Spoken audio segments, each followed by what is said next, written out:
Bueno, listo, chicas y chicos. Continuamos con esta parte de aquí de la presentación.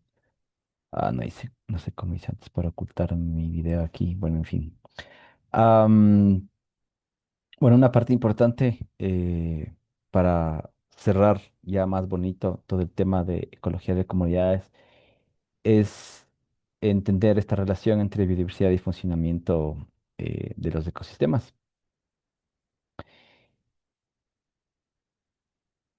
Bueno, es realmente hice una compilación de esta materia que yo he dado antes, como optativa, luego como biología integrativa, ahorita como capítulo de esto, entonces no hagan caso a estas cosas que dicen aquí, unidad, no sé qué.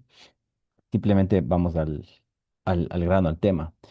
Em, Claro, desde que comenzaron los primeros estudios en ecología, ya empezaron los primeros también experimentos de tratar de entender cómo funcionaban las cosas, qué hacía que funcionen. Ya vamos a ver un poquito de historia bastante paralela a la final también, sobre cómo en Europa especialmente empezaron a querer entender los limitantes de las cosas, por ejemplo, aquí en este Parkgrass en, en Gran Bretaña. Este es un experimento que inició en 1856, que continúa hasta ahora con sus leves y pequeñas variantes. Si algo tienen los ingleses muy en su cultura es el tema de las tradiciones, la tradición como tal.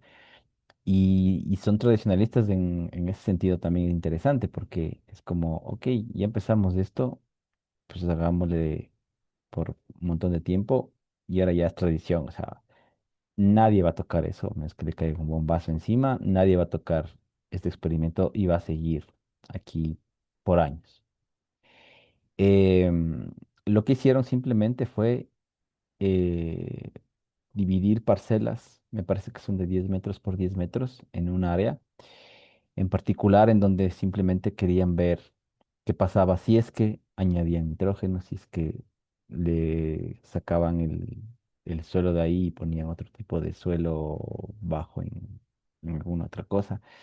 Si es que estaban poniendo algún tipo de insecticida todo el tiempo, si es que, bueno, simplemente experimentos en donde en cada parcela se tenía algún tipo de tratamiento. Eh, Ustedes ya podrán estarse preguntando, y ya me imagino que a lo mejor se están preguntando, chuta, y ahora cómo es el tema de la independencia de los tratamientos ahí. Sí, es una cosa que es la crítica más grande que tiene. En esas épocas no se sabían muchas cosas. De todas formas, lo quisieron continuar y lo continuaron. Análisis de muestras de suelo, como se puede ver aquí, ¿ya? Entonces, simplemente eh, cada año se tomaba una muestra de suelo, cada 10 años tomaba una muestra de suelo para ver cómo iba la cosa. Análisis a todo nivel, ¿ya? La mayoría de estos experimentos, como bien lo dice Parkgrass, es con hierbas, no era con árboles, como ven en las parcelitas de aquí. Y gente trabajando detrás, contando cada hojita, midiendo, pesando, bueno, un montón de información gigante. Al punto que sacan este paper, un review sobre el experimento de Parkgrass y su contribución a la ecología 1856-2006. Em, de manera muy interesante se ven cosas como por ejemplo aquí los años y el número de plots en donde aparece esta especie, por ejemplo. Igual para estas otras de acá. Y se puede ver que en algunos casos hay aquí, por ejemplo, esta especie que empieza a aumentar en cuanto a su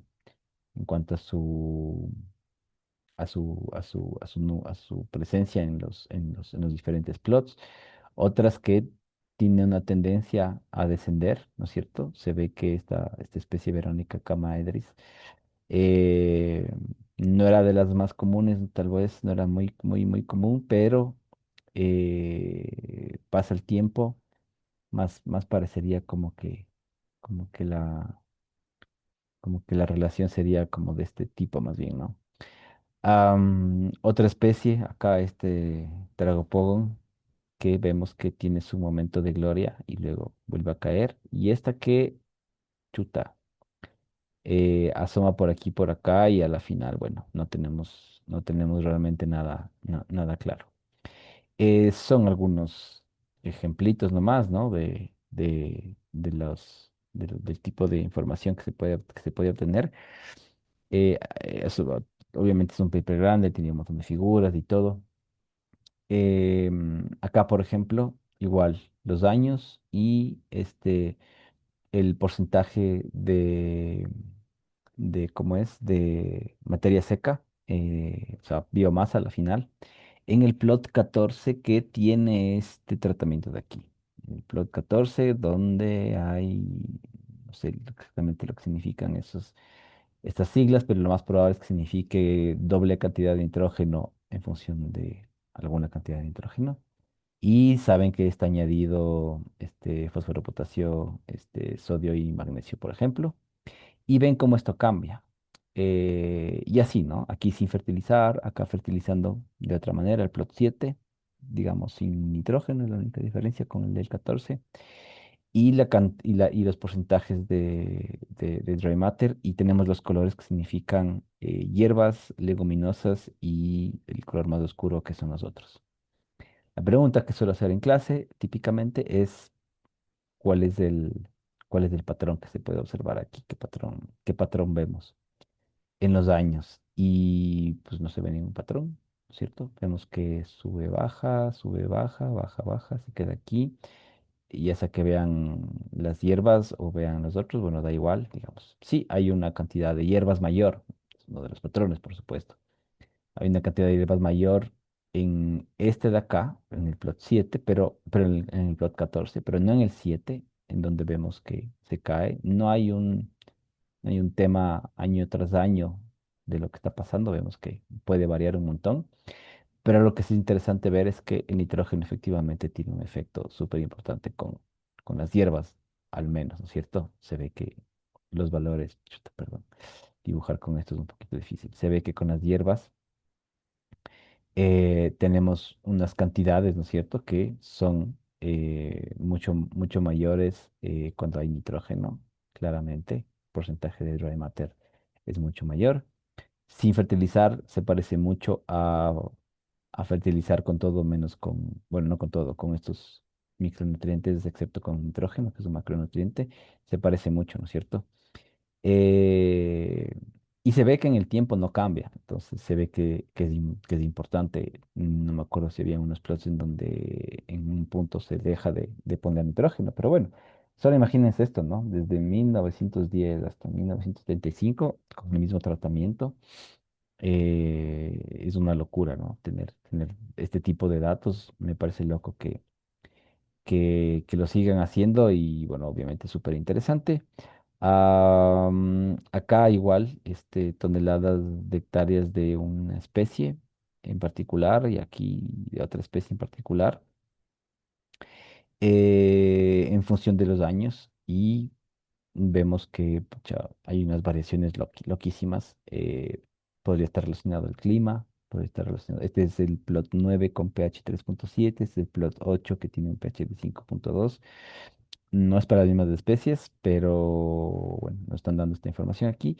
Vemos que, me acuerdo que eh, eh, cuando salió este paper y yo dije, hijo de pucha, qué locura esto.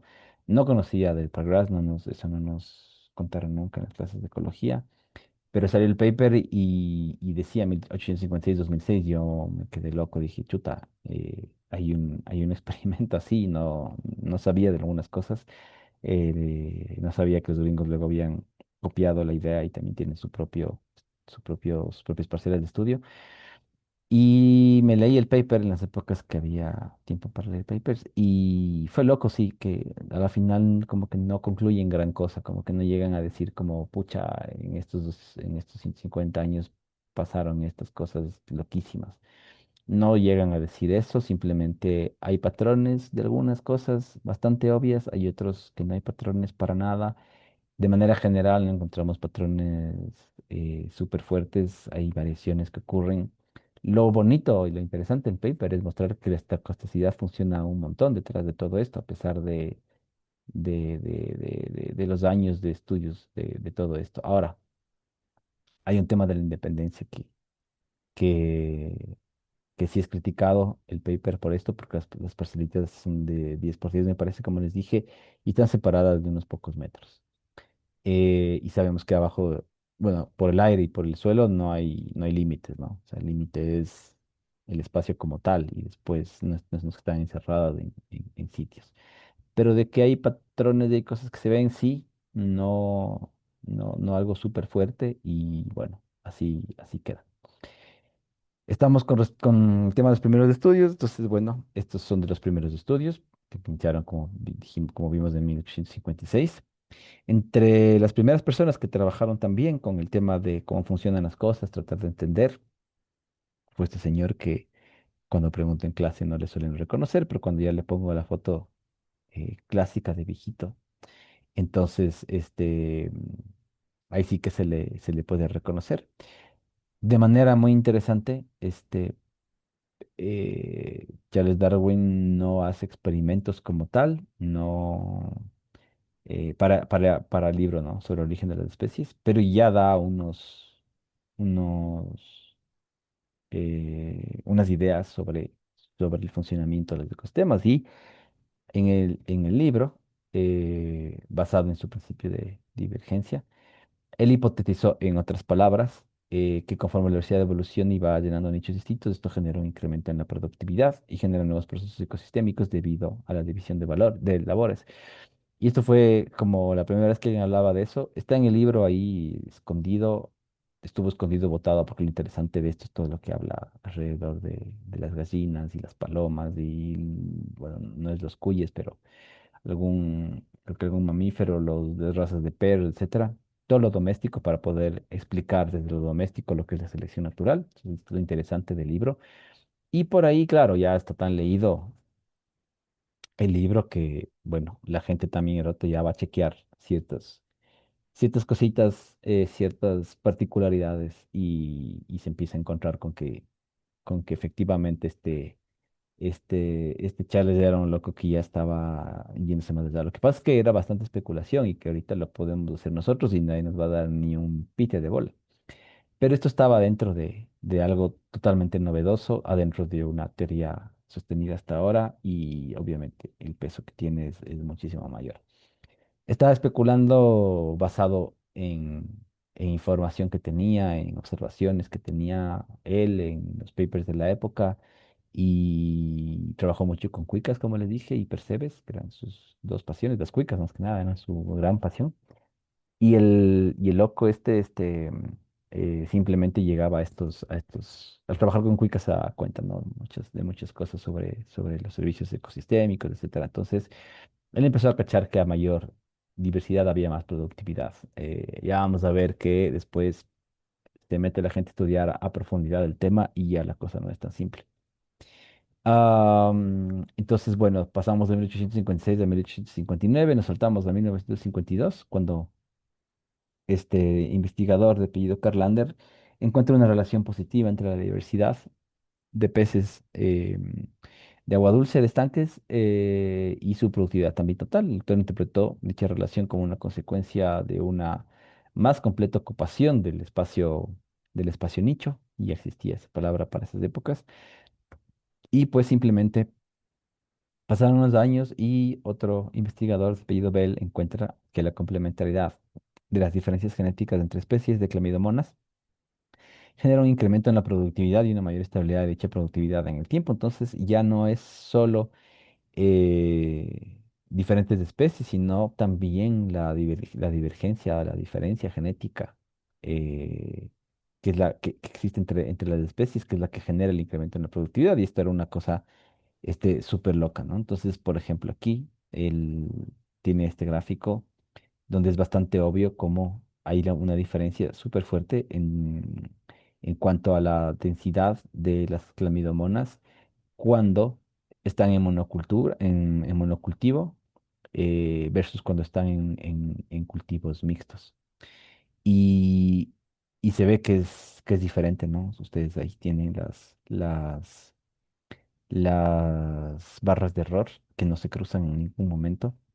Y uno podría pensar y decir, porque también hay ejemplos claros de esos con paramecios, en donde metes dos especies, se compiten, la una le bota a la otra y la densidad de la una se cae y qué sé yo. Pero aquí también encontró que a veces pueden haber complementariedades entre las especies que no compiten entre sí, que pueden, al contrario, por las formas de vida que tienen, acolitarse más bien, ¿ya? Lo que se conoce como facilitación, que es el contrario a competencia. Y bueno, en base a todo esto, para el año 91 entonces, bueno, la ciencia va así, ¿no? Un poquito a saltos.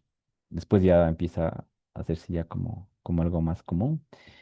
En base a los estudios de estos que acabamos de ver en Beirut, se considera por primera vez mirar la diversidad desde otra perspectiva, en donde ésta cumple con un rol de retroalimentar los procesos ecosistémicos, es decir, las propiedades de los ecosistemas son controlados por los organismos que los habitan y no solo los ecosistemas controlan qué es lo que pasa con los organismos. Entonces, eso es súper interesante. Y en este libro de Naim, ahí hacen este análisis, sacan esta figura interesante en donde ven cómo las palabras biodiversidad, ecosistema, pero poco a poco cada vez más biodiversidad, más ecosistema empiezan a aparecer más en la literatura. Entonces la palabra ecosistema aparecía mucho para los años, principios de los años 90 y en apenas 8 años empieza a aumentar la palabra biodiversidad, se le empieza a tomar más en cuenta, una vez más para que vean cuán jovencita es la disciplina de la ecología, en donde la palabra biodiversidad se publicaba en los papers, pero, pero del 91 al 99 se cuadruplica la cantidad, tal vez, se quintuplica la cantidad de veces que se habla de la palabra diversidad. Eh, Hay que decir también que ya empezó el tema este del publisher perish, entonces también hay más papers, porque hizo el número de papers publicados que utilizan la palabra esta. También hay más gente que trabaja en las áreas, pero bueno, en fin, es una buena comparación de todas formas. Pero más interesante es que las palabras biodiversidad y ecosistemas entran en un mismo espacio cada vez más en estos pocos años y resulta interesante porque la gente empezó a entender que puede estar habiendo una relación entre biodiversidad y funcionamiento de los ecosistemas como tal. Em, Acá, bueno, simplemente el tema de la frecuencia de publicaciones de estudios que tenían que ver con diversidad y ecosistemas, pues se ve como aumenta, bueno, eso vemos acá, y aquí vemos simplemente que también aumenta al mismo tiempo la cantidad de papers por año, de manera general, lo que yo les decía, empezó también a ver este publisher period ya desde los años 90. Y hay que tomar en cuenta eso también, ¿no? O sea, hay un crecimiento exponencial de papers en el mundo, más gente que quiere publicar, más revistas que aparecen.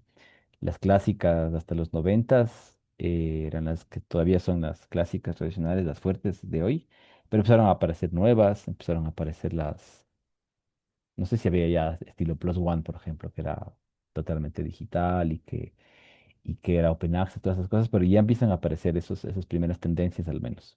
Bueno, acá en este gráfico, el D, este de aquí abajo, vemos en cambio la proporción de publicaciones en el mundo. Bueno, Estados Unidos siempre ha publicado muchísimo, entonces interesante que la proporción es que más o menos la mitad de papers en nuestras áreas de ecología, evolución, etcétera, ocurren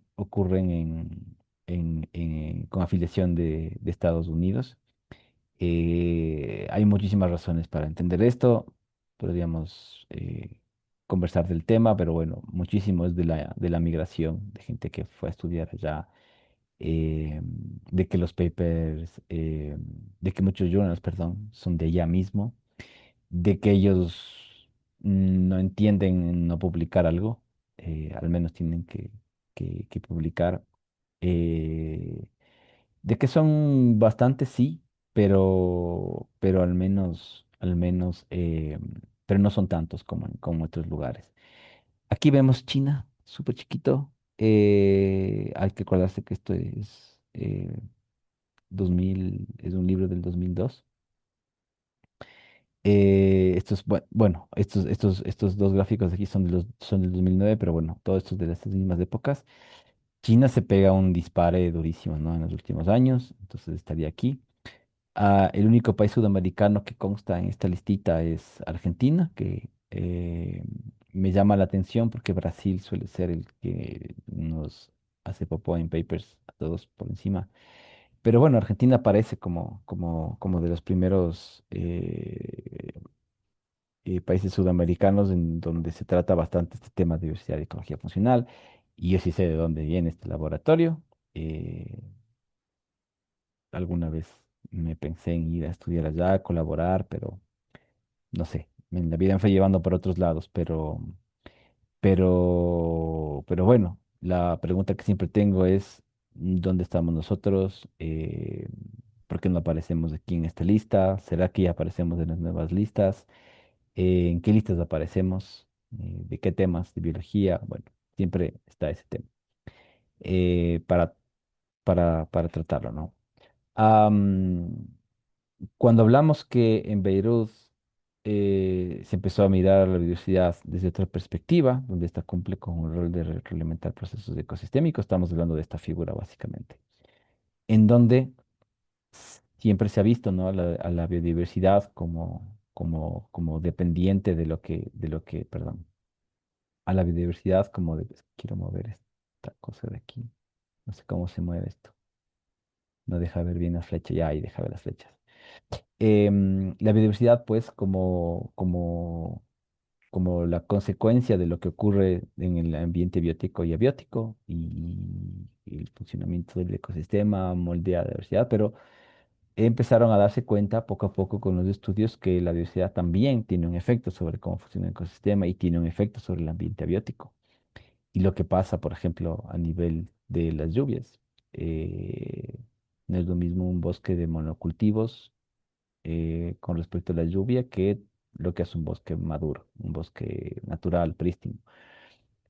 Peor sobre el suelo, la fertilidad del suelo. Un monocultivo, un bosque de monocultivo, vámonos al Parque Metropolitano de Quito, tiene eucaliptos, simplemente es un suelo que está siendo chupado por una misma especie, por ende están chupando todos lo mismo, básicamente. Entonces le están desgastando el suelo terriblemente, mientras que si hubiesen un montón de especies de árboles, unas están dejando nitrógeno, fijadoras de nitrógeno, por ejemplo, otras están chupando ese nitrógeno, otras están botando cierto tipo de hoja que acidifica, otros botan otro tipo de hoja que en cambio ayuda a desacidificar el suelo, qué sé yo.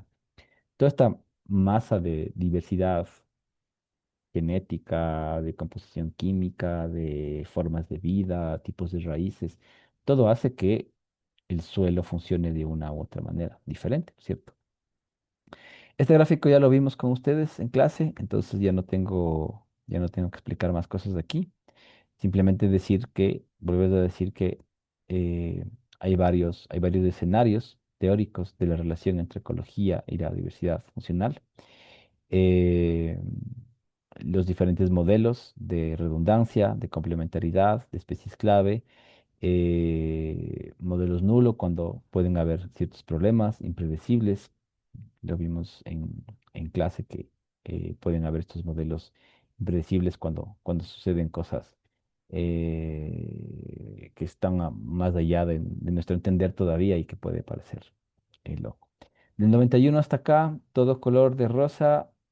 No, en un mundo donde la diversidad está sufriendo cambios dramáticos en cuanto a su distribución y abundancia, predecir las consecuencias de dichas alteraciones sobre los ecosistemas es hoy por hoy un tema que es crucial y en su momento tuvo y hasta ahora tiene gran acogida por sus implicaciones en materia de conservación. Pero ahora, las grandes preguntas son cómo logramos esto, cómo predecir el rol de la diversidad sobre el funcionamiento de los ecosistemas, cómo estudiar el impacto de la extinción de especies en el planeta, cómo sabemos quién hace qué en los ecosistemas, cómo definir qué especies son más importantes que otras, importantes entre comillas que otras. Para eso tenemos que estudiar un montón de cosas. Y esto que es algo que siempre les repito desde las primeras veces que tengo un curso, empiezo a explicar que nuestro papel en la ecología es, después de realizar nuestras debidas observaciones, es identificar patrones, describir procesos, evidenciar mecanismos para después predecir, normalmente impactos. ¿Qué es lo que conocemos a manera de broma, pero medio en serio? Es que lo que tenemos nosotros de conocimiento ¡ay! Se ve algo así, ¿no? Se ve algo parecido a esto. Así como, bueno, parece que este bicho le come a este otro y no tenemos mucha idea, o sea, a menos que se hagan realmente estudios de redes tróficas, de redes ecológicas, de interacciones entre especies. Vamos a seguir observando la nueva especie, el nuevo récord de este bichito en tal lugar, el tal cosa, pero no vamos a saber cómo funcionan las cosas y eso es algo que a mí me frustra un poco, al menos por los estudios que se hacen en nuestro país. Está súper bien identificar las especies, necesitamos, pero si queremos irnos más allá a temas de conservación, necesitamos entender cómo funciona al menos y empezar por quién come qué o quién hace qué o quién tiene un efecto en qué cosa. Y eso es lo que trato de empujar, pero no ha tenido mucho éxito, la verdad, aquí al menos en la universidad, pero bueno. Am, Acá tenemos un gráfico que es muy interesante, que nos está mostrando esta maraña de cosas raras que si es que ves esto, pues llamarle arte si quieres, o alguna vez alguien sí me dijo algo bastante interesante cuando pregunté qué creen que es esto, y peor al lado de esta otra figura de aquí. Y no me acuerdo qué me dijo, pero bueno, se acercó un poquito inclusive a lo que se trata. Pero en fin, este es de un paper de Robert May, que eh, fue un físico que se interesó mucho por la ecología, que entendió que los biólogos somos muy malos en matemáticas, y él vino a poner las ecuaciones correctas en el lugar correcto y se hizo el ecólogo mundial am, dos, tres Natures por año, literal. Estoy hablando en serio. O sea, cuando ustedes entran al Google Scholar, él son dos, tres Natures por año. Este es uno de sus Natures. Porque le achuntaba un montón de cosas, de ecología, especialmente de temas sobre ecología de poblaciones, sobre simulaciones de poblaciones de malaria, por ejemplo. Trabajó mucho en África con el tema de la malaria y cómo tratar de combatir, al menos todos los patrones, etcétera. Bueno, hizo un montón de trabajos. Y tiene este paper que se llama Ecología para banqueros, Ecology for Bankers. Y bueno, al contrario de lo que yo creía, de lo que iba a hablar en el paper, eh, sobre ecología para banqueros, creía que iba a ser, o sea, lo tomé muy literal, eh, por allá por el 2008 2009 cuando habré encontrado este paper. Me lo tomé muy literal el título y dije, ve, les van a explicar cosas de los banqueros para que dejen de hacer horrores con su plata, qué sé yo. Pero no, realmente el asunto es que él muestra este gráfico que son las transacciones de un día en Inglaterra de los bancos y la gente, ¿no? Las transacciones bancarias de todo un día en Inglaterra. Y lo que dice por ahí, bueno, el paper es más complejo, es más largo también, pero uno de los temas importantes, una de las cosas importantes que dice es que si es que nosotros en ecología llegáramos a comprender exactamente cómo son esas transacciones, que para nosotros no es plata, pero es energía, la transacción que hacemos nosotros, que hablo, que la naturaleza hace en el día a día es una transferencia de energía, ¿cierto? Y yo te transfiero energía a ti, como entre humanos nos transferimos plata de un banco a un banco. Yo te pago por esto, te vendí un pastel, te transfiero $1 a tu cuenta. Aquí es exactamente lo mismo. No solo sabemos quién con quién, sino cuánto. Y él decía sería una locura, porque podríamos efectivamente comprender perfectamente cómo funciona ya los ecosistemas y podríamos de aquí sí agarrarnos para, pucha, para entender full cosas y poner el pare a un montón y avanzar en estas cosas de aquí, pero no conocemos. Nosotros tenemos mucho del conocimiento de este tipo y la única transferencia que logramos conocer muchas veces es que la transferencia de energía va de aquí a acá, de aquí a acá, de aquí a acá. ¿Cuánto? No sabemos, de ahí que las flechas son del mismo tamaño. Ni siquiera está aquí un zancudito que le esté picando aquí, siempre sucede que hay un zancudito.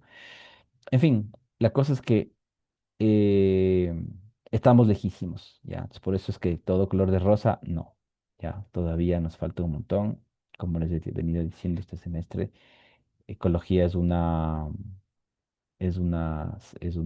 disciplina todavía bastante joven y estamos con un planeta que se nos cae de enfermo mal, moribundo casi, y nosotros con un conocimiento medieval de cómo salvarle, ¿no? Entonces, es un paciente que tiene montones de problemas y nosotros estamos en la edad media del conocimiento de cómo curarle a este paciente, algo así. Alguna vez en algún artículo de divulgación eh, escribí, escribí eso.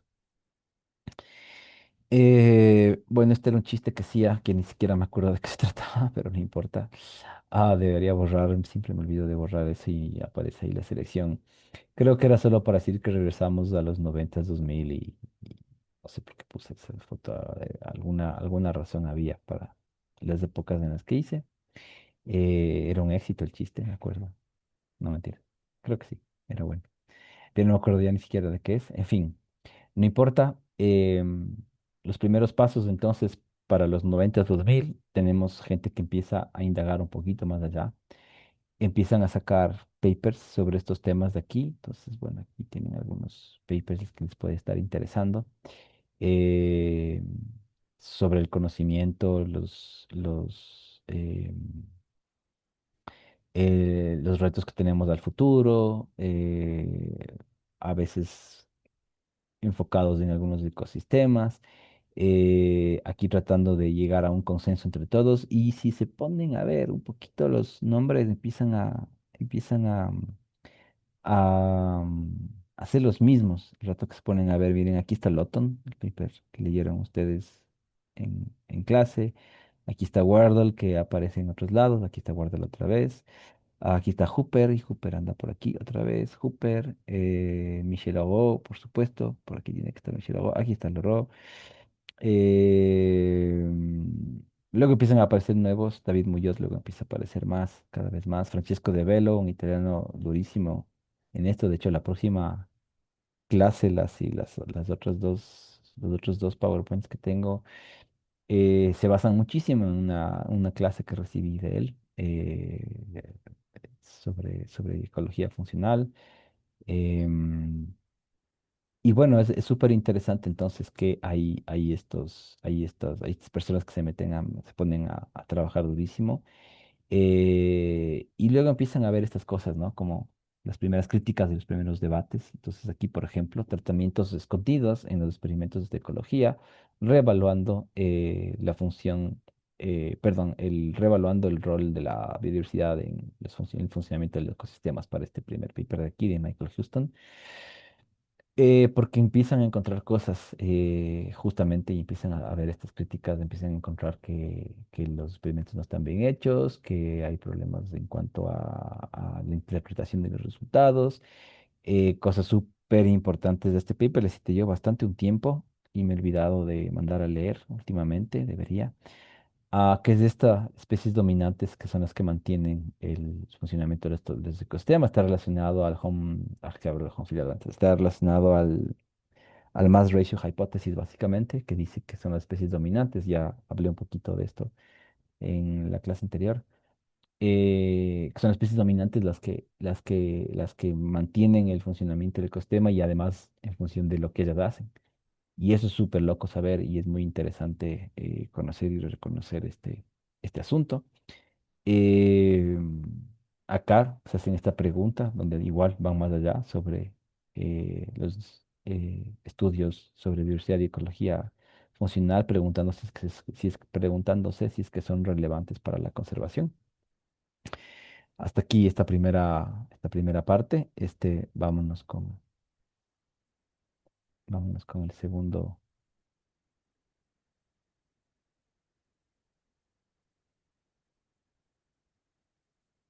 el segundo PowerPoint. Chuta, van a ser las 9 de la noche. Ah, ábrete.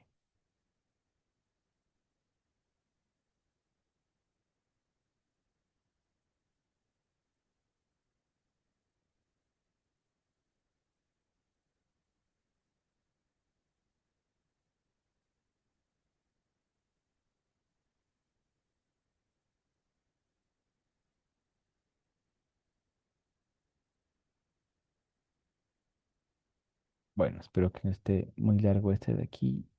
Y de todas formas voy a tomarlo en cuenta porque sí, creo que son demasiadas diapositivas. Vamos a ver si es que cómo nos va, porque tampoco quiero cargarles de información a último rato, con demasiada información a último rato. Eh, Así que es probable que nos quedemos con lo que pase con estas diapositivas y no nos vayamos más allá. Porque al menos quiero que quede bien introducido el tema, ¿ya? Una vez introducido el tema, si es que quieren continuar con estos estudios, eh, bienvenidos en mi lab y o bienvenidos a, a trabajar conmigo en estas cosas. En fin. Am, ok, entonces tenemos este tema. Uy, perdón, creo que puse stop al sharing. Quiero esconder esta barra de aquí, no me deja. Ya se escondió, pero ahorita te necesito acá. Ok, ahora sí, esconderás.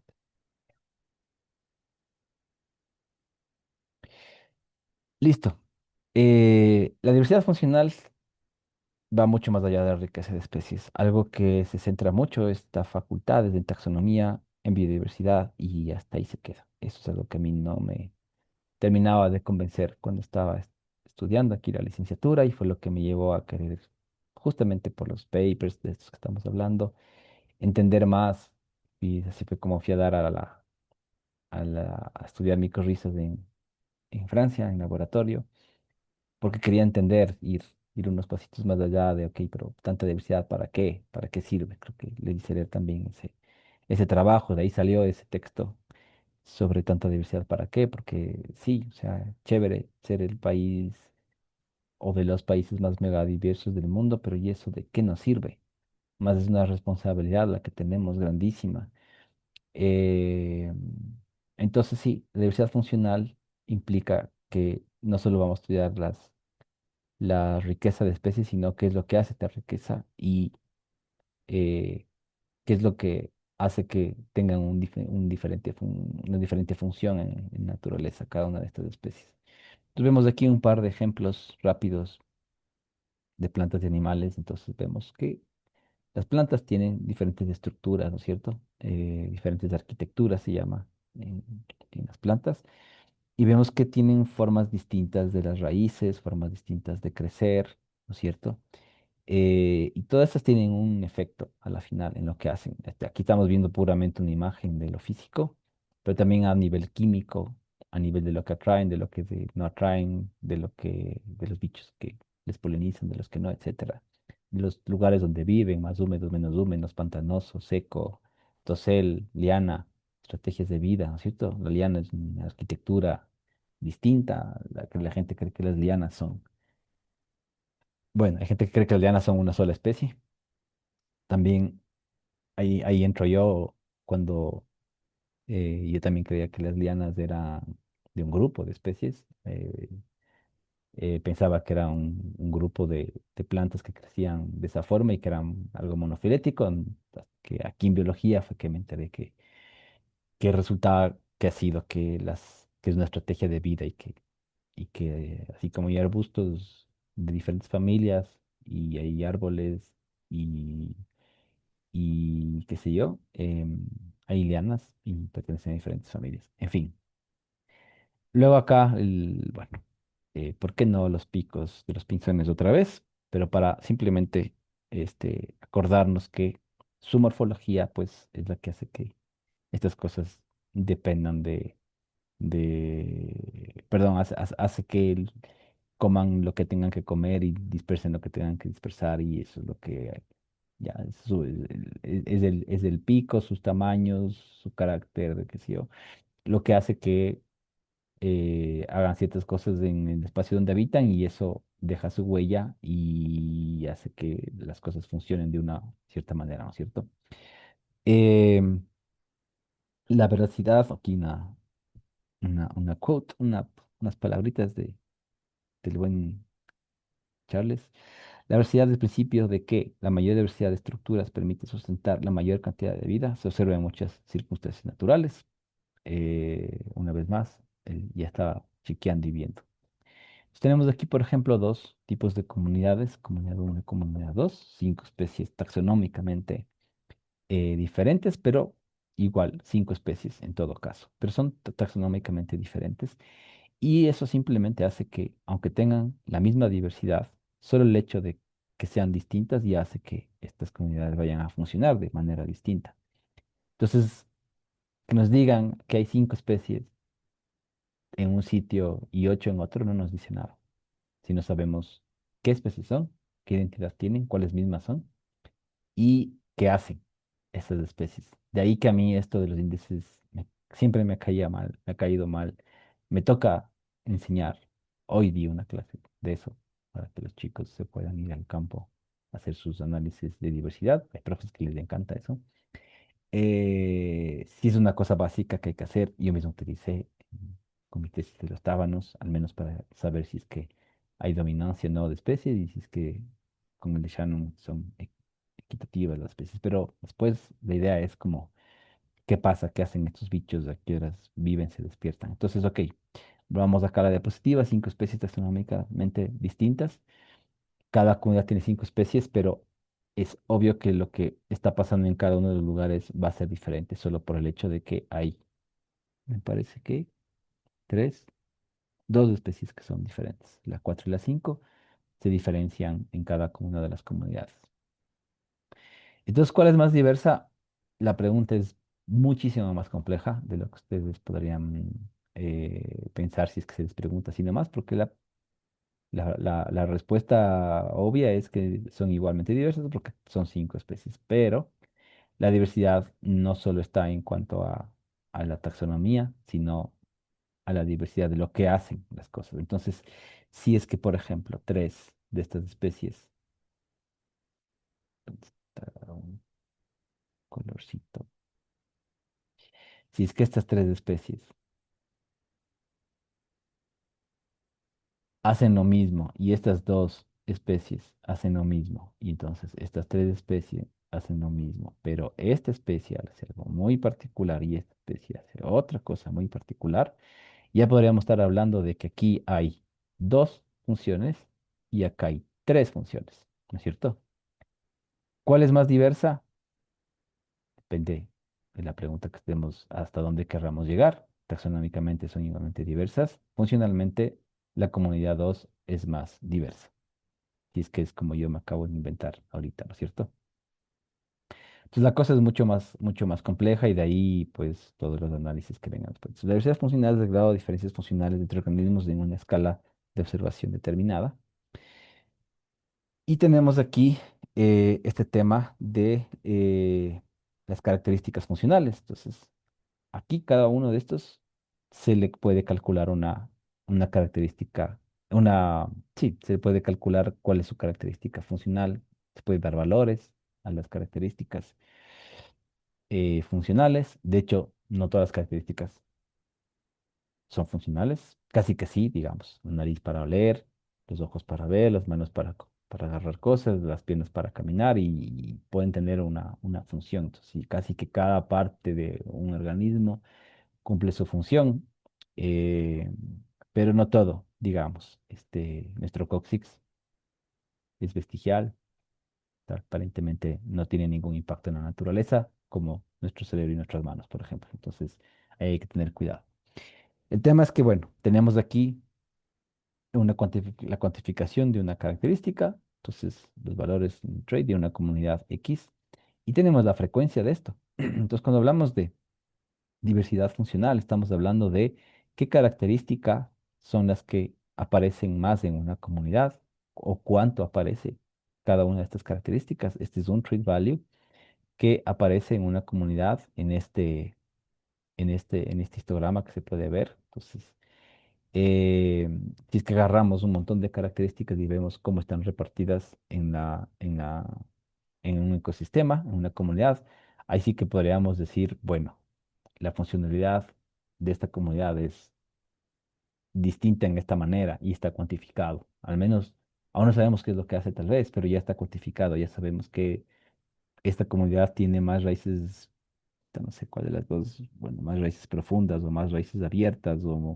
o si ya sabemos un poquito más de cosas más allá, entonces estas comunidades tienen esta capacidad eh, de retener agua, por ejemplo, de alguna manera, y gracias a ellas el suelo es más húmedo en la comunidad uno que en la 2 o en la 2 que en la uno, qué sé yo, y eso es gracias a que estamos cuantificando la composición de los trazos funcionales, de los rasgos funcionales que existen en una comunidad. Súper importante. Entonces, bueno, hay un tema de la estructura de las características funcionales y es que tiene toda una distribución. Entonces, a esta distribución se le puede ver en un rango, ¿cierto? Como vemos aquí. Am, entonces, tenemos aquí este rango, ¿no es cierto? Ya, de diversidad. Y este rango de diversidad está repartido en poco de algo, poco de algo, poquito más de otras cosas, ¿ya? Y tenemos aquí los promedios, ¿no? Entonces, aquí estamos viendo simplemente altura de las personas, la densidad de las personas y tenemos el clásico ejemplo de una distribución normal, diría yo, casi normal, en donde más o menos tenemos pocas personas muy pequeñas, pocas personas muy altas y la mayoría de las personas están en un rango entre 1,60 a 1,80. Ya, ahí estamos la mayoría de nosotros. Ya, eso es la estructura de la comunidad, de cómo se ve, lo mismo que estábamos viendo eh, en este otro de aquí, ¿no? La misma historia. Ahora, volvamos a las comunidades unidos, ¿no es cierto? Tenemos dos comunidades de plantas con 5 especies cada una, pero vemos que a nivel de trade values la cosa puede ser muy distinta. Acá, bueno, para el ejemplo, este gráfico muestra casi que un paralelismo, ¿no? Casi que son dos comunidades en espejo, pero bueno, es hecho a propósito para mostrar que la cosa puede ser muy diferente. Entonces, a pesar de ser dos comunidades que tengan una cantidad de especies, la densidad de las características funcionales, en este caso, bueno, es una característica particular que es el tamaño, la altura, que puede ser algo que puede estar explicando la cantidad de sombra que hay en un espacio, por ejemplo, qué sé yo, y que enfría el ambiente ambiótico, el sotobosque, por ejemplo, por llamarlo rápido. Tenemos entonces una distancia, ¿no es cierto?, que existe entre dos comunidades que pueden, como les digo, tener el mismo número de especies, pero diferentes.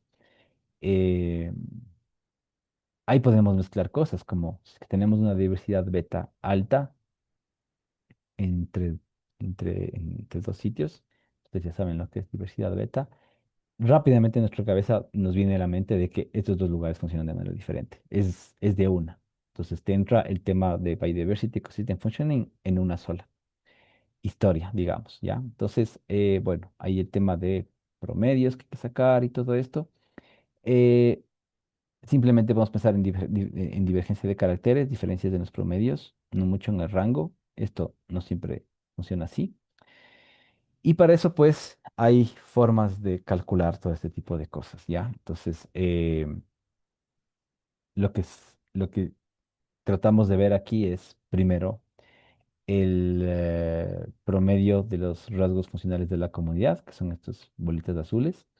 versus el rango de variabilidad que hay de este rasgo en esta comunidad. Entonces tenemos aquí un ambiente, un gradiente, perdón, ambiental, y tenemos un rasgo funcional que es el Specific Leaf Area. El Specific Leaf Area está relacionado a el grosor y tamaño de la hoja, que tiene implicaciones sobre, por ejemplo, herbivoría. Entonces, a mayor Specific Leaf Area, menor herbivoría.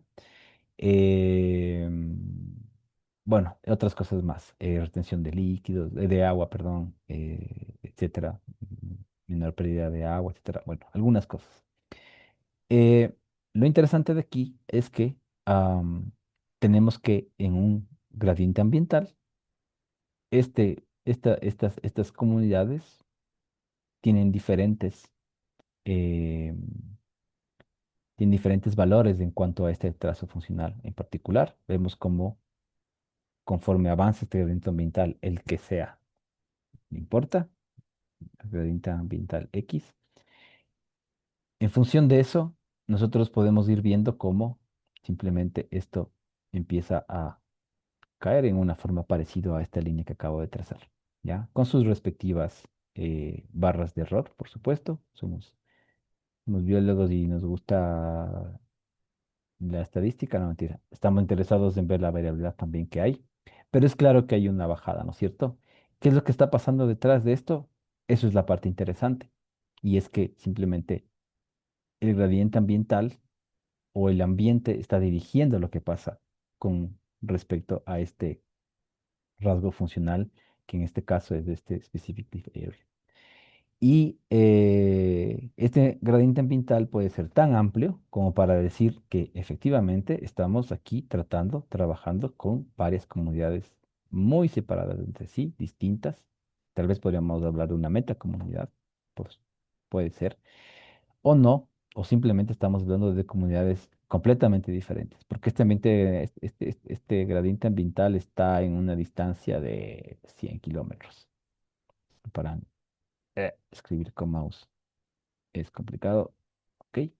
Tenemos aquí una distancia de 100 kilómetros total del ambiente ambiental, así que lo que pasa aquí no tiene nada que ver con lo que pasa acá y están respondiendo de manera distinta.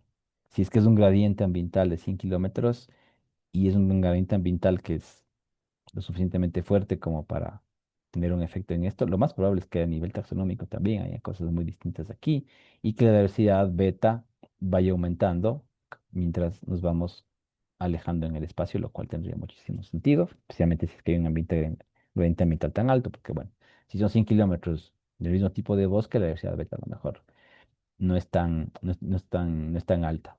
Eh, que es un errorcísimo hablar de esto en Yasuni, por ejemplo, en donde tenemos una, una, una alta diversidad. Bueno, depende de que si estamos hablando de plantas, sí que vale ese ejemplo, porque en plantas tenemos una altísima diversidad alfa, pero ni la diversidad beta ya no es tan alta. Entonces, por ejemplo, tenemos 650 especies en una hectárea y solo el doble en 50 hectáreas. Entonces, ya, la diversidad beta no es tan alta. La gama es alta, 1100 especies en 50 hectáreas es de lo más alto que hay en el mundo.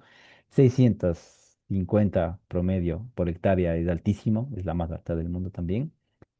Pero si nos podemos a ver en 650 hectáreas, eh, perdón, en una hectárea hay 650 especies. En una hectárea hay poquito menos de la mitad de lo que hay en 50. Entonces ya, la diversidad beta no es tan alta. Eso no pasa en bichos del suelo. Eso les puedo decir que la diversidad alfa es muy bajita en cada sitio donde buscamos, pero el cambio que hay en cada espacio hacia las 50 mismas hectáreas, cambia radicalmente, es una locura, ¿ya? Entonces, y pasa justo lo contrario, y estamos hablando del mismo espacio, ojo, plantas y bichos de suelo, no tienen nada que ver lo uno con lo otro, y ¿cómo se llama? El, em, el patrón es diferente, completamente distinto. Bueno, borro esto de aquí. Ah, aquí volvemos a este, ok. Aquí, bueno, hay estos otros casos en donde tenemos un trade value, en donde es la densidad la que cambia, no los promedios. también es interesante comprender. También hay una diferencia de rango aquí, de la amplitud del rango, que sí es interesante también ver, pongamos en el mismo color, en donde, claro, el uno tiene un ranguito así, el otro tiene un rango más amplio, ¿no es cierto? Ya. Pero a la final en los promedios no hay, ¿no es cierto? Una diferencia y eso también es interesante conocer, porque estamos hablando de mismos promedios, pero del trade value, pero diferentes densidades. Entonces, eso siempre va a ser interesante tachar y tener en cuenta. La comunidad 2 tiene menor rango y la comunidad uno tiene un mayor rango de este trade value. Vaya, Darwin a saber por qué. Tenemos otros casos en donde, a pesar de que el ambiente, el gradiente ambiental se sigue ampliando, simplemente esto se queda ahí parecido y pueden haber cambios en el ambiente. Lo que vemos, sí, es que la, el rango o en este caso, la amplitud de los datos que hay, sí que se van agrandando conforme aumenta el gradiente ambiental. Entonces, no vemos un cambio del promedio, que es de lo que vemos aquí al final. No vemos un cambio del promedio. Ya me siento medio cansado ya.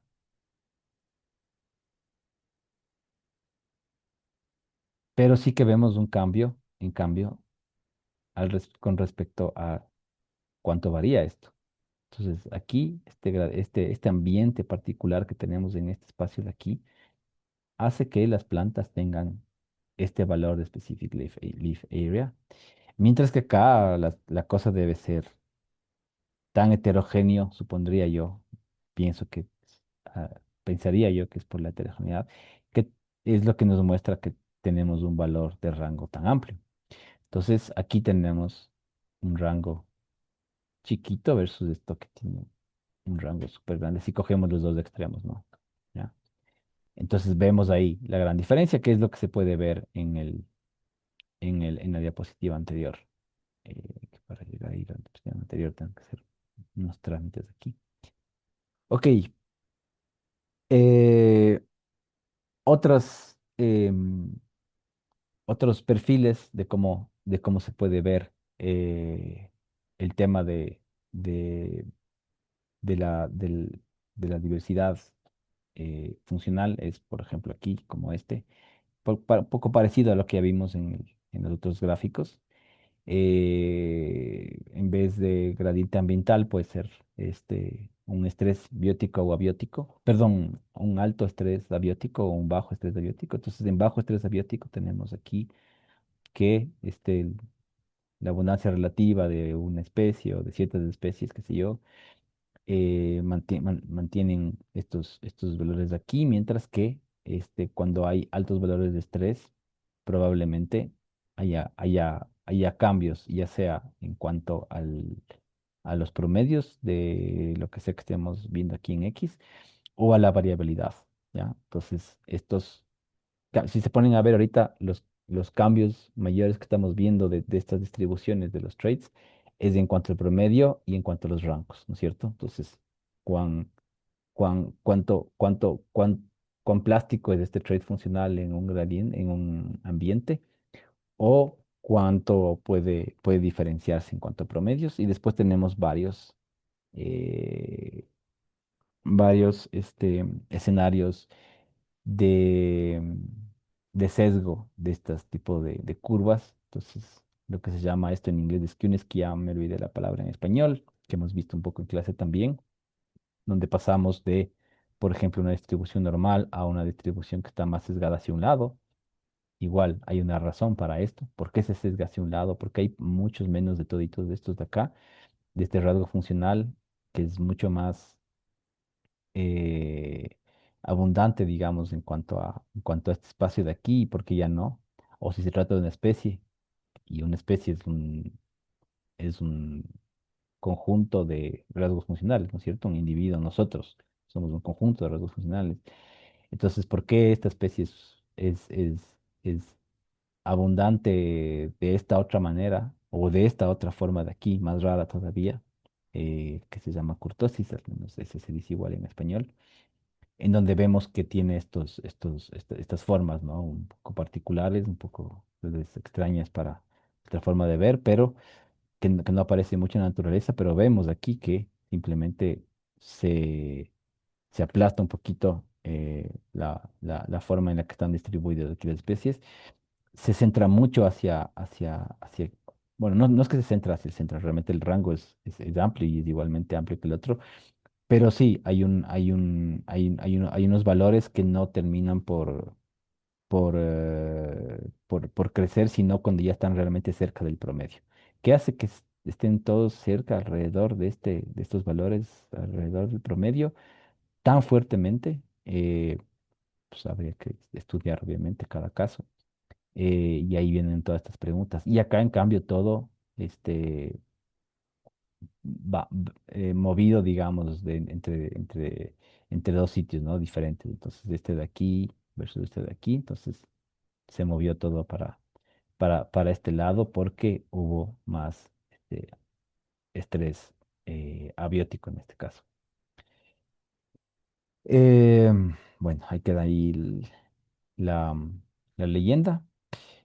Hasta aquí, normalmente les pregunto en clase cómo definirían el concepto de diversidad funcional. Entonces, se refiere a la variedad de rasgos, rangos morfológicos, fisiológicos, conductuales de los organismos que afectan cómo funcionan los ecosistemas.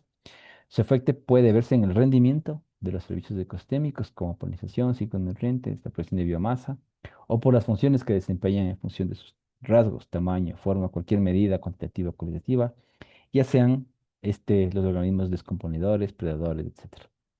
La diversidad funcional va más allá de contar especies para entender quién hace qué en un ecosistema y cómo esas actividades colectivas afectan los ecosistemas y la vida en la Tierra. Por eso se llama este capítulo diversidad funcional más allá de la riqueza de especies. Los componentes de la diversidad funcional, esto es una cuestión que es parte de esta clase, creo, en donde no estoy seguro si me quiero meter ahorita con ustedes están así, especialmente, como les digo, a tan poquito tiempo de su prueba el lunes mismo. Pero sí quiero que sepan más o menos de qué se trata. Esto es una cosa súper grande de explicar. Bueno, estos de aquí en particular están relacionados a los índices. Como les decía, no soy muy fan de los índices de diversidad, pero de los índices de diversidad funcional sí un poco más, porque los índices de diversidad funcional nos están explicando, pues, que un sitio es funcionalmente más diverso y eso puede ser interesante. Luego, cuán funcionalmente más diverso me parece más interesante. ¿De qué tipo, además? Para esto hay varias formas de calcular los componentes de la diversidad funcional. Entonces, tenemos CWM, que significa Community Weighted Mean. Entonces, es un índice sencillo que es muy potente para describir la estructura funcional de las comunidades. Eh, en español se llama media ponderada de la comunidad. Este es un índice que corresponde para cada rasgo, ya sea cuantitativo o cualitativo, a los valores promedio de los rasgos de una comunidad, ponderados por la abundancia relativa de las especies. En otras palabras, las especies más abundantes tienen un peso mayor en la media, lo cual tiene sentido. Entonces aquí tenemos esta es bueno, esto es básicamente la ecuación, donde PI es la proporción de las especies, X es el valor promedio de un rasgo, en este caso, de un trait, de la especie Y, la especie yésima, y obviamente X barra es el promedio total de este rasgo, de este trait. Entonces lo que estamos viendo básicamente es la suma de la proporción, o sea, para calcular esta diversidad funcional basado en el Community Weight Mean, lo que hacemos es simplemente ver cuál es la distancia que hay voy a tratar de dibujar también aquí, cuál es la distancia que hay entre los rasgos, ¿no es cierto? Y viendo en función de las proporciones. Entonces, cada especie tiene una proporción, sabemos, 30%, 20%, que puede estar puesto como cualquier otro valor, no en porcentajes, y más bien no en porcentajes, pero la proporción sí podemos conocer y multiplicamos de el promedio de los rasgos funcionales, de las medidas que tengamos de rasgos funcionales, por ejemplo, el specific live area tiene un valor, cuando tú calculas eso, ya les dije que es un valor que está relacionado con el tamaño de la hoja y su grosor. O puede ser la altura de la planta o la anchura de las raíces o, chuta, no sé, la dureza del tronco, la densidad de la madera, bueno, tantas cosas que se pueden ver. Solo hablando en plantas. Luego metámonos con picos, con patas, con alas, metámonos con tarsos. Bueno, el bicho que les guste, eh, que tiene, ¿no es cierto? Todo al cuadrado para evitar valores negativos. Y creo que se puede entender qué es lo que hace esta ecuación, ¿no es cierto? Que básicamente es multiplicar las proporciones por las distancias de cada una de las especies y con eso nos da una idea, es súper fácil de entender, nos da una idea de para dónde va. Esta proporción básicamente es la abundancia de la especie sobre la abundancia de todas las especies. Lo que les decía es, pues, una proporción puede ser porcentaje. Si le queremos hacer porcentaje, multiplicamos esto por 100, no más. Pero no vamos a hacer eso porque trabajar con porcentajes, eh, más bien lo que se hace es evitar trabajar con porcentajes, y con el valor de porcentaje como tal. Entonces solamente trabajamos con el valor de abundancia sobre esta. Y bueno, si despejamos finalmente eh, x de aquí, si le sacamos a x de acá, tenemos que el valor de x entonces es la suma de la multiplicación que nos queda, básicamente, y la proporción por x y, que es lo que nos da el community weight mean, finalmente, al final de los finales. Y esta ecuación es la base de las ecuaciones para un montón de estos de por acá, ¿ya? Am, Vamos a ver hasta dónde llegamos, porque no quiero que nos vayamos muy profundo ya en este punto, como les digo. Este es un ejercicio en clase que no queda para esta vez para ustedes. Otro ejercicio en clase para que lo trabajen, pero no lo vamos a hacer con ustedes. De responder a estas preguntas. Chuta, parece que era largo todo lo que he hecho. Ok, una vez que ya entendieron lo que es este Community Weight Mean, no importa, no importa, todo bien. Mientras entiendan por dónde va la cosa, si es que quieren, este PDF está subido al aula virtual, no se preocupen, lo tienen. Si quieren hacer este ejercicio, solo tienen que hacer los cálculos, responder las preguntas por ustedes mismos, pueden trabajar con la inteligencia artificial en vacaciones si quieren. A la final, esto es para ustedes, ¿no? Ahorita no quiero yo entrar en detalles, no les voy a mandar ese deber, ya no hay tiempo para nada.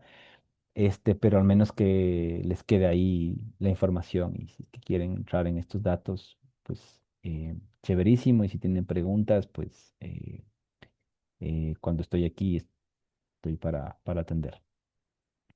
Tenemos aquí, esto es otro gráfico que ya hemos visto en clase, estoy seguro, el convex hull famoso, ya, que es una ilustración que puede ser en varias dimensiones, bueno, hasta 4 dimensiones podemos entender como humanos, 3 dimensiones así, y si ponemos tiempo, cambios en el tiempo, entonces ponemos otro de estos acá arriba y hacemos que haya una línea de tiempo.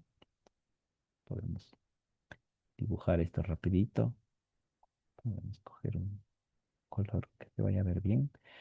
Entonces, si es que agarramos y decimos que esto de aquí es tiempo, ¿no?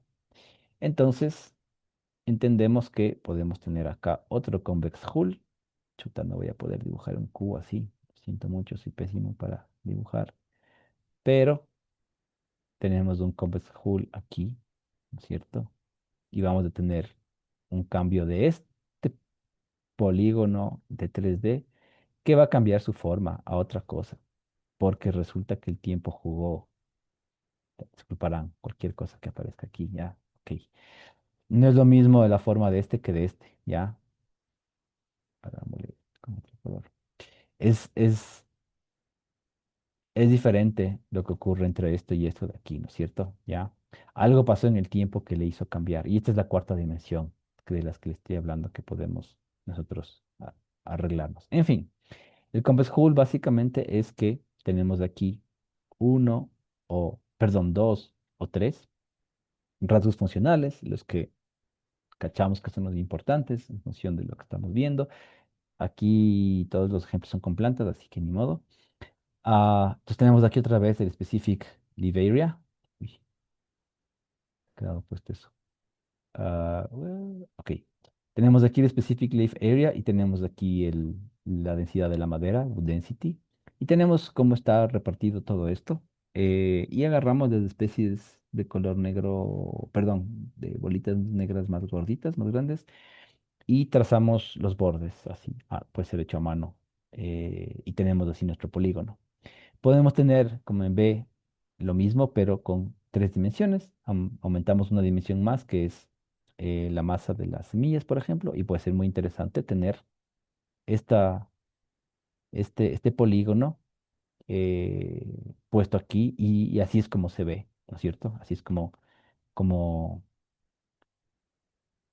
así es como ajá, se puede dimensionar la funcionalidad de esta especie. Si agarramos otra especie, y medimos los mismos parámetros, va a tener otra forma este polígono, ¿no es cierto? De tres dimensiones y el otro de otra forma y el otro de otra forma. Y si ponemos tiempo o ponemos gradiente, vemos cómo esto puede ir cambiando en el tiempo y puede ser súper interesante comprender todo eso.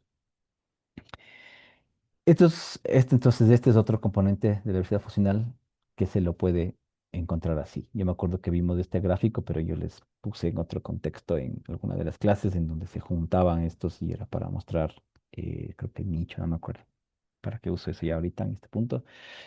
Pero bueno, el otro, otro componente de la diversidad funcional es la uniformidad funcional. La uniformidad funcional o regularidad es una medida de cuán uniforme es la distribución de los rasgos entre las especies. Tenemos aquí cómo están distribuidos estos rasgos en la comunidad 1 y comunidad 2, ¿no es cierto? Y vemos que en la comunidad 1 es completamente uniforme, claramente, ¿ya? En este caso es de altura de las plantas, mientras que en la comunidad 2 vemos que hay tres plantas, tres especies de plantas que tienen un parecido en cuanto a su tamaño y otras dos que tienen nada que ver con las mismas cinco especies, no las mismas cinco especies, con el mismo número de especies, que es de cinco. Pero vemos que estas simplemente tienen estas alturas parecidísimas y estas otras dos alturas parecidísimas, mientras que acá hay uniformidad. Acá hay heterogeneidad, acá hay homogeneidad. Comunidad uno homogeneidad, comunidad 2 heterogeneidad. Otro es otra forma, perdón, de ver esto de la universidad funcional, es este minimum distance tree, en donde ustedes tienen igual dos ejes de alguna característica, algún rasgo funcional. Y ustedes lo que hacen es, ponen los puntos de cada especie, cada bolita de aquí es una especie, en donde tiene este valor, tiene este valor en X y este valor en Y, ¿ya? Para el trazo funcional uno y para el trazo funcional 2, ¿ya? El rasgo, no hay que decir trazo, trait es rasgo, no trazo. El rasgo funcional uno y el rasgo funcional 2 y la otra especie que tiene otros valores de rasgo funcional, ¿no es cierto? De estos mismos rasgos funcionales, tiene este valor en X, este valor Y, ¿ya entendieron? Y lo que se hace es trazar este minimum tree, este minimum distance tree. Se llama tree porque, bueno, parecen estrellas más que un arbolito, pero bueno, ya. Y se traza las líneas que juntan y que no hacen un polígono, pero trazan las líneas que juntan los puntos más cercanos unos con otros. Y podemos así darnos cuenta si es que hay más o menos uniformidad en función de cuán distantes están las cosas, cuán disparatado está este árbol. Si es que tenemos, déjenme ver, si es que tenemos un árbol, ay, qué hago? Ok. Entonces, no sé si es que, ajá, aquí aparecen, no, bueno, aquí están los tres casos, pero bueno, si es que me invento, entonces volvamos al marcador, pongámosle súper gordo. Entonces, si tenemos aquí, por ejemplo, igual tenemos aquí, ¿no es cierto? ¿Ya? Y tenemos acá, qué sé yo, unos, unos puntos así, y trazamos el árbol, entonces podemos ver que tenemos un árbol con distintos.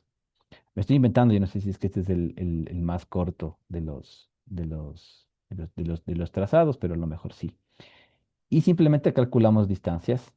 ¿Cuál es la distancia de aquí a acá, la distancia de aquí a acá, la distancia de aquí a acá, la distancia de aquí a acá? Sumamos todas estas distancias, ¿ya? Si es que estas distancias sumadas del mínimo, pero no, o sea, porque podríamos agarrar y decir, a ver, voy a trazar de aquí a acá, pero no trazamos ese porque estamos trazando el mínimo de distancia y la distancia más cercana al punto más cercano es este, ¿ya? Entonces no vamos a trazar esta línea de aquí a acá porque porque el punto más cercano es el de aquí. Entonces, eso se refiere como minimum distance tree. Si es que estas distancias son más grandes que estas de acá, entonces la distancia de este, vamos a decir que es 42, ¿cuál maratón? Y digamos que la distancia de este de aquí es 21, ¿cuál media maratón? Entonces vamos a decir que este es más uniforme que este de aquí, ¿no es cierto? En cuanto a la uniformidad funcional. Es decir, acá las distancias funcionales son mayores y se ve claramente porque si es que volvemos a trazar, si volvemos a trazar dónde están los x y y de cada cosa, vemos que los rangos son mucho más amplios, ¿no es cierto? Que si es que trazamos aquí los x y y, tanto para x y para y, ¿no? Los x y y de cada uno de los puntos que nos inventamos acá, en donde tenemos tal vez simplemente una cosa más corta, ¿ya? Entonces, este sitio, este espacio bidimensional es más uniforme que este de acá. Este espacio de aquí es más uniforme que este espacio de aquí. Estos espacios bidimensionales no uniformes que este espacio de acá. Espero que esté claro. Y bueno, aquí tenemos entonces el Compass Hull, el Minimum Distance Tree, y tenemos este de aquí, estos de acá que son ya más complejos, la varianza de Rao, el F Distance, etcétera. Eh, Déjenme ver si entramos en eso o no. Pensaría que no mucho, pero sí es importante que se conozca el tema del centroide. Ah, que está, bueno, este tema de la divergencia está más abajo. Ah, importante, sí, el Compass Hull es un tema que está relacionado con la riqueza, así como Simpson, mientras que estas medidas de aquí nos muestran la uniformidad, el evenness, como Shannon, y la divergencia es la divergencia, ya, solo para que sepa. Ningún índice es mejor que otro a priori. Lo importante es implementarlo y saber interpretarlo correctamente.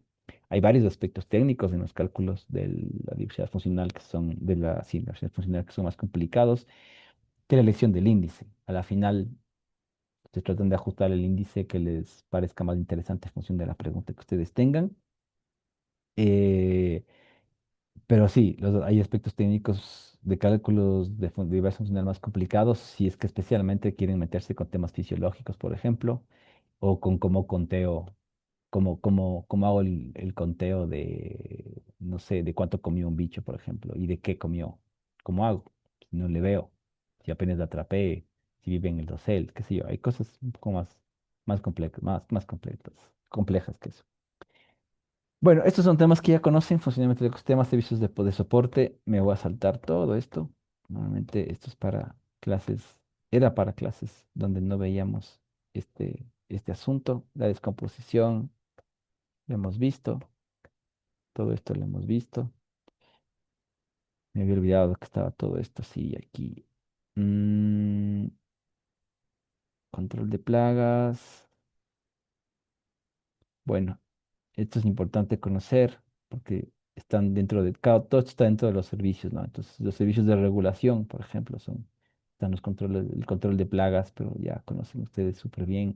Acá son datos un poco más elaborados de lo que se ha dado en otras clases, pero bueno, nada que no puedan ustedes buscar, encontrar por su propia cuenta. Regulación, por ejemplo, el control de la erosión, importantísimo tener un control de la erosión. Eh, Listo. Pensé que iba a ser mucho más larga la clase y por ende nos da eso chance a irnos a la última. Déjenme echarle un ojo para ver si es que vale la pena meternos en la otra. Y si no, ya paramos con eso. Yo soy feliz. Si es que ya vieron eso, yo ya me quedo súper tranquilo. Am, sí, acá hablamos sobre el tema de la divergencia y aquí son puros ejercicios Eh, sí, Q de Rao, ¿qué se va a hacer? No, no, no vamos a entrar en esto. Aquí está los ejercicios sobre el Combo School. Aquí está el tema de divergencia, el centroide con pura matemática. Nos vamos a saltar ya, ok. Les voy a dejar en paz. Eso, chicas y chicos, entonces queda súper bien. Voy a cortar toda la parte en el PDF de los rasgos funcionales, de los que hablo, de los servicios de ecosistémica y todo eso, porque ustedes ya conocen súper bien. Con esto se termina el semestre. Véanse este video, eh, estos dos videos que les subo, pues en 2x, no mentira, para que puedan verlos más rápido. Estoy seguro que lo van a entender todo lo que pasa aquí. No estoy diciendo nada del otro mundo, pero había que completar con las clases. Entonces todo esto entra en el examen final, en el tercer parcial, que he prometido hacerlos no tan complicado, eh, cuasi fácil. Entonces, listo, gracias. Nos vemos para el lunes y tenemos que todavía cuadrar ese almuerzo con Avero. Almuerzo cena dijo Lavero que le iba a ser difícil por su guagua, pero veamos qué sale. Eh, que tengan un buen fin de semana y nos vemos lunes 14 horas. Si quieren el examen podemos tomarlo más tarde. Ya les mando un mensaje y para que me respondan. Puede ser que el examen no sea a las 2 y sea a las